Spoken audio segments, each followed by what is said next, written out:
I'm coming at you with a tip on muscle growth. I'm going to share with you guys right now my muscle building tip. When it comes to building muscle, there are the obvious answers of my one muscle building tip. My favorite tip for making the most out of your workouts and gaining muscle. What's absolutely required of muscle growth? Tips for building muscle or building strength.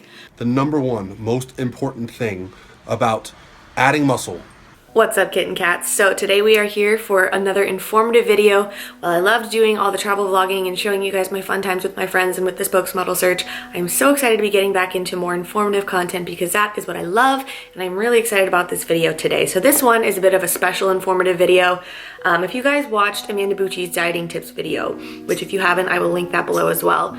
But kind of what happened was a bunch of us were in LA at the same time, so she was like, yo, let's put a video together where all of us give, you know, our favorite dieting tip.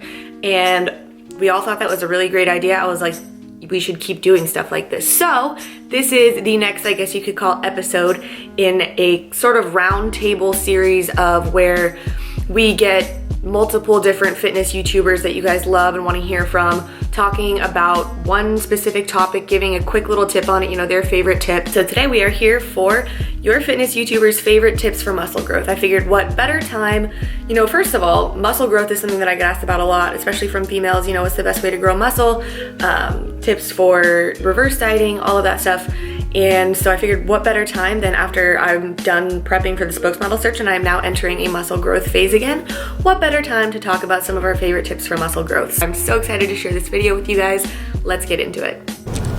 What's going on, M-Dunks YouTube fam? My name's Amanda Bucci and I'm coming at you with a tip on muscle growth. So my tip is to train your muscles 2 or 3 times a week. So if you think about it, if you're hitting your muscle groups once a week right now, if you're doing chest on one day, arms on another day, back on another day, legs on another day, you're not gonna grow muscle nearly as quickly as if you were doing back and biceps, chest and triceps, legs, take a rest day, back and biceps, chest and triceps, legs, and you're hitting all those muscle groups 2 or 3 times a week. So I would recommend like a push-pull legs or an upper-lower type of split if you want to grow your muscle a little bit more quickly. Make sure you're incorporating some strength movements, compound movements, heavier sets and lighter sets. There's no good or bad, heavier or lighter sets, higher reps, lower reps. Make sure you're incorporating all of them because that's gonna give you the most effective training and the most effective training to grow your muscles. So that's my tip for you guys. What is going on, guys? My name is Brian DaCosta. Thank you, Emily, for having me on your channel. I'm going to share with you guys right now my muscle building tip. It's kind of 2, but it's pre and post-workout nutrition. Focus on your pre and post-workout nutrition, guys. Ideally taking in a well-balanced meal anywhere from 90 minutes to 2 hours before your workout. That meal is going to help fuel your workout, keep those energy levels high, and then after your workout, your body has been broken down, you've taxed the body, you need to feed the body. That's one of the most important times to make sure you're getting nourishment during the day, a healthy balance between carbohydrates, proteins, fats, even a protein or a carbohydrate shake after a workout. So important, guys. Pre and post-workout nutrition is really gonna help fuel that performance during the workout and then that recovery afterwards. when it comes to building muscle, there are the obvious answers of eating in a surplus, training heavy, training hard, but one thing that's been a serious game changer for me is starting to take my recovery more serious. I would say probably within the first couple of years of training, it was something that I kind of neglected. You know, I would rush in and out of the gym, I wouldn't be stretching, wouldn't be foam rolling. In the past couple of years is when I've really started to take my recovery way more serious, and it's been an ultimate game changer for me in the process of building muscle. I make sure that I am stretching before and after every single workout. I foam roll every night before bed, and 2 things that I also do that I feel have been huge for me. I've started with active release technique therapy, which is also known as ART. I do that usually 2 times a month. If I'm closer to a show, I'll actually start going once a week just to make sure that my mobility is on point and my recovery is on point. And then I also have been incorporating cryotherapy as part of my recovery routine. For the past year, I've been very consistent with doing that. And if you're not familiar with cryotherapy, you stand in a cryogenic chamber for about 3 minutes. So it's basically like an ice bath times 100. But it reduces inflammation and ultimately speeds up your recovery. And when you're recovering faster, you're able to obviously train harder and train better. Personally, recovery is one of my #1 tips for building muscle. Don't neglect it, it's so important. Hey everyone, so my name is Jeff Nippard. I'm a pro natural bodybuilder from Canada, currently in Florida with my girlfriend. Her name is Stephanie. And my one muscle building tip is to pick the right parents. Oftentimes in the fitness industry, people don't talk about genetics a whole lot, simply because it can sound discouraging to tell someone that no matter how hard you work or how smart you work, you can't really change your genes. But that doesn't make it any less true. I find that the flip side, telling people that if they just work hard enough, they can get the body that they want, can be problematic for setting up realistic goals. Multiple studies have shown that even when subjects follow the exact same training protocol, there are massive differences in terms of how much muscle one can gain. For example, in 2011, a paper showed that as much as 50 to 80% of the inter-individual variability in terms of muscular gain can be attributed to genetic differences. And a 2008 study found that satellite cells, which can be thought of as cells that repair old and form new muscle cells, were elevated massively after training, but only for individuals who are pre-identified to be extreme responders to resistance training. But it's important to keep in mind that genetics not only play a crucial role in determining how much muscle you can add, they also fully determine your bone structure and your height and how your muscles actually insert, all of which you can't control at all. So I don't say all of this to say that you can't improve your physique, but just to say that it doesn't make sense to compare your results to that of anyone else's, especially since you have this huge X factor called the genetic lottery, which you have no control over. So whatever it is that you do to help with your muscle building goals, make sure that when assessing your results, you're comparing your current place to your starting place and not someone else's. Just want to say thank you, Emily, for inviting me to be a part of this. I'm looking forward to hearing everyone else's tips. For now, I'm off to hit a chest and shoulder workout. So yeah, peace.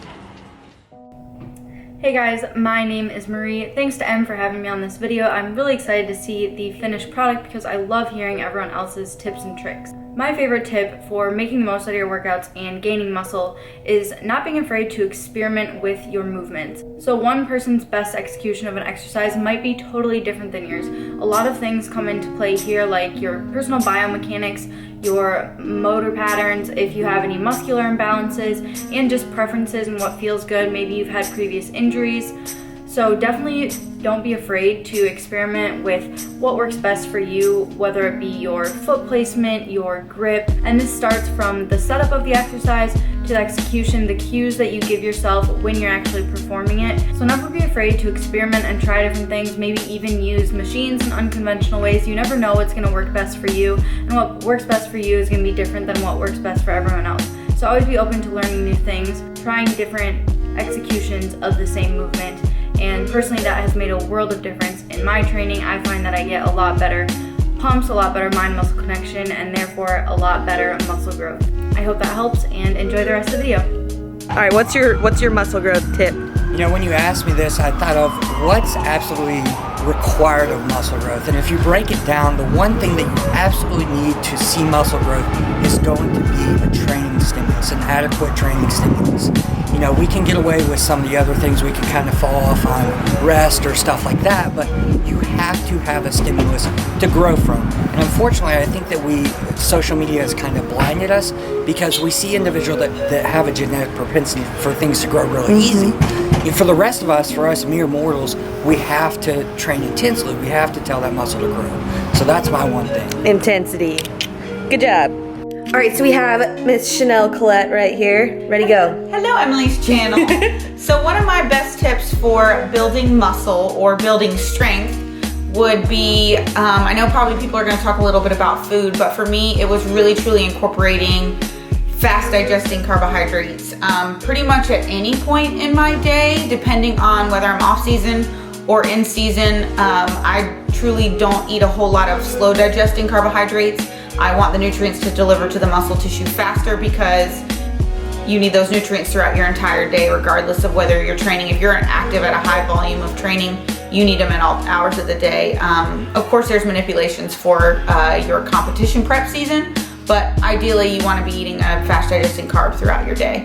A big thing for me was also changing, manipulating my reps and sets and understanding what it means to really hit true failure. Another great thing that I learned through a principle of training technique is reaching true failure. Basically taking your weight to a higher repetition, but really going until form is almost compromised or is compromised truly.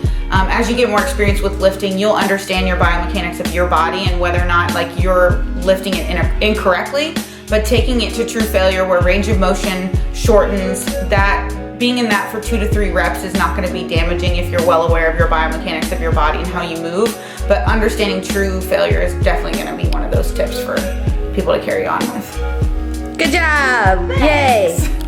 Hey guys, what's going on? This is Paul Ravella from ProPhysique.com, and I'm on vacation, but Emily Duncan reached out to me and asked me for some input for a video, and Emily's one of my favorite people in the world, so here I am going to give you guys some advice that I feel is very valid. So Emily asked me a very important question, and that is something that I can provide in 60 to 90 seconds that's going to add value to your training, whether that be something specific to an individual or not. Can't really do that.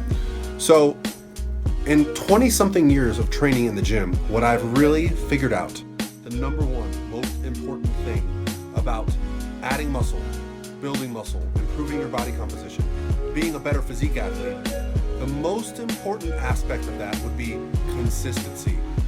It's not a very sexy answer, is it? Like, I wish I could tell you that there's this magic program or this magic training setup or this magic, exercise that's going to add the most value. And while all of that is very important, nothing is going to give you the amount of progress that being consistent over a long period of time is going to be. You see, don't strive for perfection every day. Strive to be very good over a very long period of time without having huge gaps in your training and your nutrition. That is going to provide you the best chance to have the best physique possible. Hope you guys enjoy this video. I just want to say thank you to Emily for the opportunity, and I'll talk to you later. This is Paul coming to you from Keystone, Colorado. All right, you guys, so I'm back to talk about one of my muscle growth tips, and I want to focus on recovery. So one aspect of recovery that I want to focus on is your food. So in order to grow muscle, you need to be eating in a surplus of calories, meaning whatever calorie intake that you maintain your weight on. Say you maintain your weight on 2,000 calories. In order to grow muscle, you need to eat more than that to put you in a surplus of calories. This helps you to repair and rebuild your tissue. It's a component of recovery. The second component of recovery is sleep. So the vast majority of recovery and muscle growth and repair and all of that happens while you sleep. So it's not just the number of hours of sleep that you're getting, but it's also the overall quality of your sleep. So make sure that you are investing, I try to get at least 7 hours of sleep in a night. Make sure you are investing time in not only getting a good dose of sleep, but also a quality dose of sleep. Because if you're waking up, 5,000 times in the middle of the night, it's not really doing a whole lot for you. You want to be getting deep, restful sleep. And so the third component that I want to talk about is things like stretching, foam rolling, using a lacrosse ball, going and getting massages, and yoga. So focusing more in on things like massage or stretching, foam rolling, and lacrosse balling, that helps to do what's called myofascial release. So with foam rolling and lacrosse balls, that's self-myofascial release. But what fascia is, it's kind of this connective tissue. Like there was somebody that referred to it in a slang term as like a glorified body stocking. So fascia is a sort of connective tissue that surrounds all of your body structures, including your muscles. So when you undergo any kind of physical trauma, which training to a small degree is a physical trauma because it incurs inflammation, fascia becomes less pliable after it becomes inflamed. So after you're done training, after you've trained hard and heavy especially, which is what you should be doing if you're trying to grow muscle, your fascia becomes less pliable and it becomes tight. So this can cause injury, it can exacerbate any current injuries, it can make you less proprioceptively aware, so meaning it can make you less aware of what your body is doing in space, which can throw you out of alignment. It can again lead to injury, it can decrease your mobility, and thus all of those things that can hinder your muscle growth. So make sure that if you're spending an hour in the gym training, you need to be spending at least 10 minutes doing things like stretching, foam rolling, lacrosse balling. If you have time and money to get a monthly massage, that's an excellent option as well. If you can take a yoga class, that's another great way to stretch out your muscles. But for every hour of training that you do, invest at least 10 minutes into some form of stretching, foam rolling, lacrosse balling, all of the above. I recommend afterward to help speed up that recovery process. All right, so that is gonna wrap it up here for the Muscle Growth Tips Roundtable video. I hope you guys enjoyed this type of setup. Let me know if you did in the comments below. Thank you to all of the YouTubers that participated in this. You guys are all awesome and wonderful and intelligent influences in the fitness industry, and I appreciate each and every one of you so much. Yeah, that's gonna be it for the video today. If you guys enjoyed it, leave a comment below what you enjoyed about it, something that you learned, something that you're gonna implement that you learned from this video. And please make sure you give the video a thumbs up if you did enjoy it. Those thumbs up let me know as a content creator that you liked this kind of content so that I can create more of it. If you are not subscribed to the channel, please go ahead and hit the subscribe button if you would like to be subscribed, and click the little bell for notifications on videos if you would like to receive that as well. Thank you guys again so much for watching. I love y'all, and I will see you in the next video. All right, bye.